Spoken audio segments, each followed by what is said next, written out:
Do you ever wonder what makes the financial world tick? What sets the stage for the numbers that drive our economy? Well, let me tell you. It all starts with the alphabet soup of accounting standards. But here's the real twist in the plot. Today, we're diving deep into the world of USGAAP. Yes, USGAAP isn't your run-of-the-mill acronym. It's the lifeblood of American finance, the guiding star behind every balance sheet and income statement you've ever seen and ever wondered why some companies are reporting profits that seem to defy gravity, while others are buried in red ink. It's all in the way they play by the USGAAP rules. So, fasten your seatbelts, because by the end of this video, you'll have the keys to decode financial statements like a pro. Whether you're a seasoned accountant, a curious investor, or just someone who's tired of feeling lost in the world of finance, this video is your backstage pass to the fascinating world of USGAAP. Get ready because we're about to unravel the mystery behind America's financial language. USGAAP, or Generally Accepted Accounting Principles, is like the DNA of financial reporting. It's the backbone of how companies in the United States tell their financial stories. But why does it matter? Why should you care about a bunch of accounting rules? Well, think of it this way. Imagine if everyone had their own set of rules for measuring time. Chaos, right? Some might say a day is 24 hours. Others might claim it's 30. Imagine trying to schedule a meeting or catch a flight in that world. It would be a mess. Accounting standards like USGAAP are like the universal clock that keeps everyone on the same page. They ensure that when a company reports its earnings or assets, it does so in a way that's understandable and comparable to others. So, if you're an investor looking to put your money into a company, USGAAP is your trusty guidebook. Now, let's crack open this guidebook and examine its key principles. Think of these principles as the building blocks of financial reporting. Number 1. Accrual basis. Think of the accrual basis as a way to keep financing reporting in sync with the real world.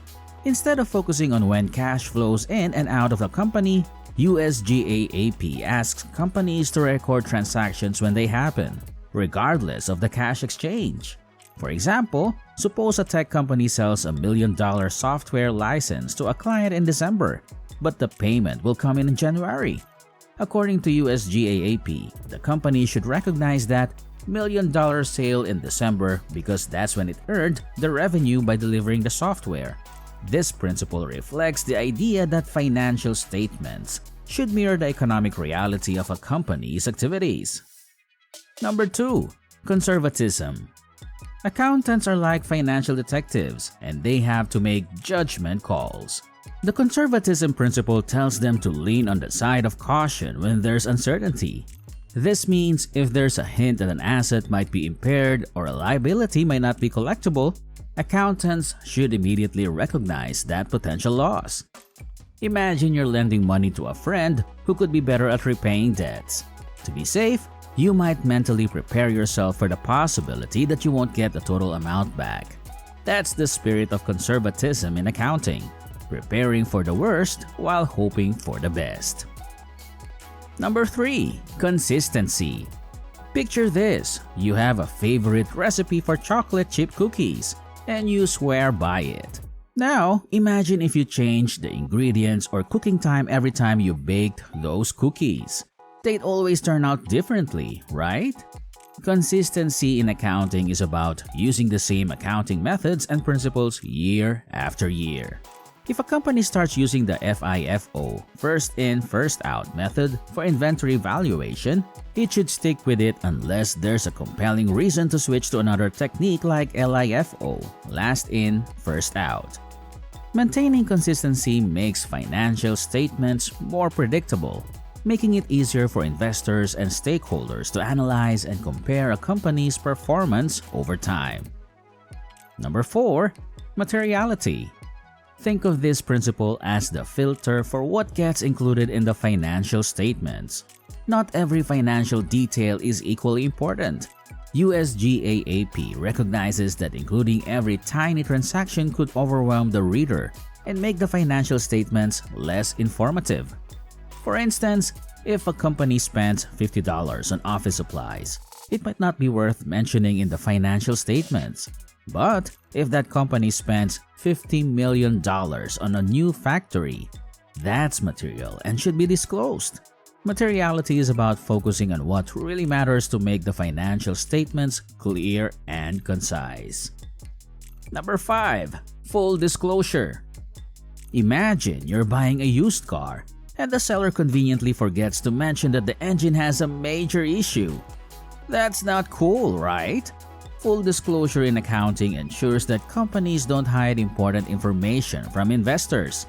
USGAAP requires companies to provide all the necessary details in their financial statements, footnotes, and supplementary information.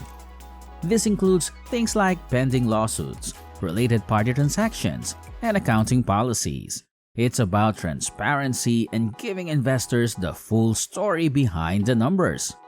Now that we've covered the basics, let's talk about how companies actually use USGAAP to prepare financial statements.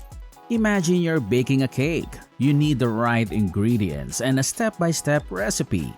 Financial statements are a bit like that cake, and USGAAP provides the recipe. The ingredients. Assets. These are the things a company owns that have value.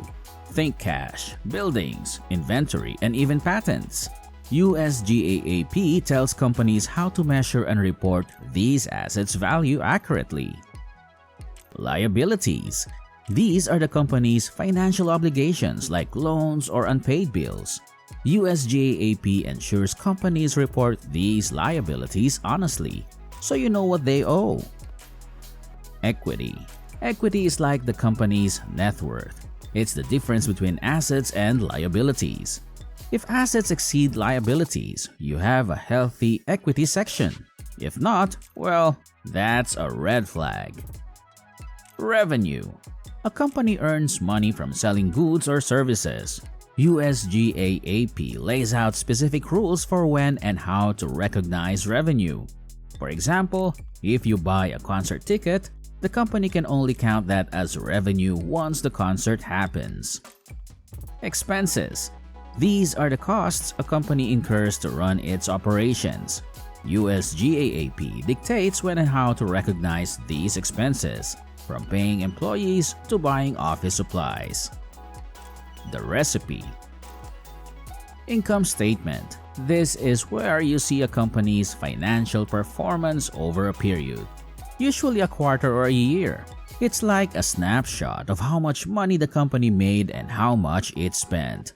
Revenue minus expenses equals profit or loss. Balance sheet.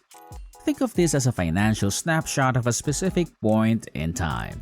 It shows what the company owns, assets, what it owes, liabilities, and the remaining value, equity.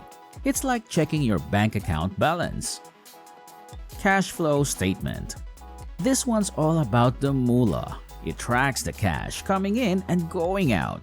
It's like your personal budget, showing where your money is coming from and where it's going.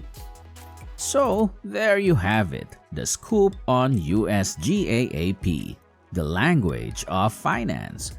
It's not just for accountants in stuffy offices. It's for anyone who wants to decode the numbers behind the businesses they invest in or work for. Understanding USGAAP is like having a secret decoder ring for financial statements.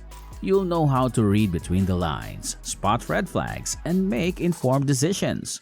Whether you're a finance pro, a curious investor, or a business student looking to ace your accounting class, USGAAP is your trusty companion in the world of finance. So, the next time you come across a balance sheet or income statement, remember, it's not just numbers on a page. It's a story told in the language of USGAAP, revealing a company's financial health and performance. Thanks for joining us on this journey into the heart of financial reporting. If you found this video helpful, please like, subscribe, and hit that notification bell. And as always, keep counting those coins the smart way.